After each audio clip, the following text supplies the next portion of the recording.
স্বপ্নখানি সেবার আলোর কথা।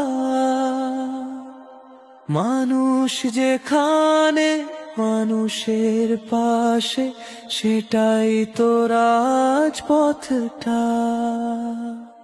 খালিদ ভাই সেই আলোয় ভাসে, মানুষের চোখে আশা,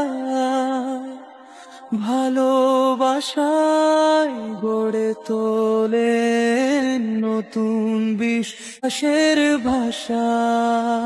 দাঁড়িপাল্লায় দাও ভোট এবার, সত্যের পাশে থাক। যেখানে ন্যায় সেখানে খালি হৃদয়ের চিহ্ন। দাড়িপাল্লায় জেগে উঠুক প্রাণ, ঢাকা 17-র গর্ব, ডক্টর এস এম খালিদুজ্জামান।